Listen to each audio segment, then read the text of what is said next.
Hi, Tiffany. Thank you for coming in today. My name is Brittany, and I'm the nurse who will be explaining your upcoming genetic test. I'm aware that you've chosen to have the amniocentesis performed, so I'm going to give you a little bit more information about what that is. So, an amniocentesis is a diagnostic test that takes a closer look at enzymes, hormones, and other proteins within the amniotic fluid. Just in case you aren't familiar with that term, the amniotic fluid is a protective liquid that provides sort of a cushion for the baby and also helps with the exchange of water and nutrients between you and the baby.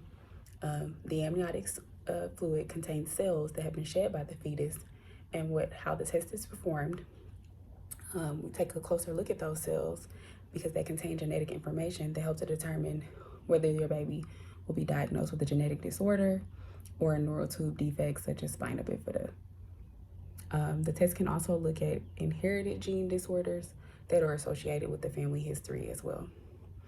Typically, this test is performed between 14 and 20 weeks.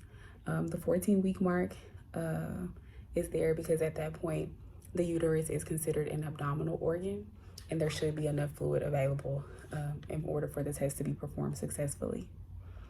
I was informed that you are scheduled to come in at around your 16-week mark, which is roughly 3 weeks from now. And I was told that you were wanting to have this test performed because this is your first baby, and due to your maternal age, you'd be at increased risk for having a baby with a genetic disorder. So I understand why you're wanting to be proactive about this.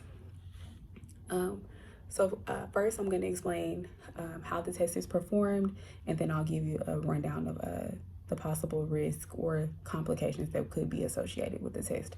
However, I will say that complications are very minimal due to how the test is performed. So what happens is, at the start of the procedure, you'll lie down on the exam table and you'll place your hands behind your head. And there's going to be an ultrasound that locates the fetal heart rate of the baby, the location of the baby, the placenta, and the uterus. And they're also going to attempt to locate a pocket of amniotic fluid for testing. Okay, and once those areas are located, the ultrasound is utilized as somewhat of a guide. So your stomach will be cleaned with an antiseptic, and a thin hollow needle will be inserted through your abdomen into the uterus, into that small pocket of amniotic fluid. And the healthcare provider will collect roughly a little bit less than an ounce of fluid for testing purposes. And when the needle enters, you may feel some type of abdominal cramping. Then that fluid will be placed in a special light-sensitive container, a light-protected container, and sent to the lab. It will take roughly 10 to 14 days to receive those results. Now, as I mentioned, there are some complications that could occur, but again, they are rare.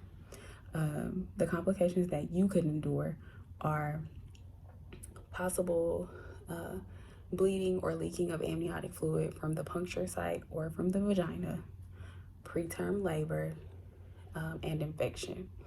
In the event that you do experience any of these things, or if you feel like anything is out of sorts, please contact your healthcare provider immediately.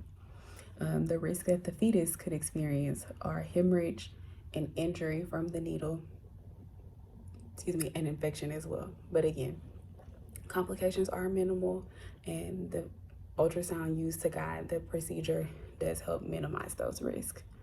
In the event that you do receive your results and they are in fact abnormal, you can further discuss the results with your provider, but they could be indicating that your child does have some form of genetic disorder. It could possibly be Down syndrome or spina bifida, which essentially is just meaning that the spine didn't develop properly or didn't close properly. But again, your specific test results will be discussed with you in detail by your healthcare provider. At that moment, feel free to ask any questions that you have regarding the matter.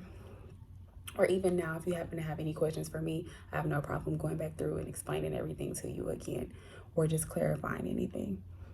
Also, your healthcare provider can direct you to any other specialists or resources that may be advantageous for you to have in helping you plan your next course of action.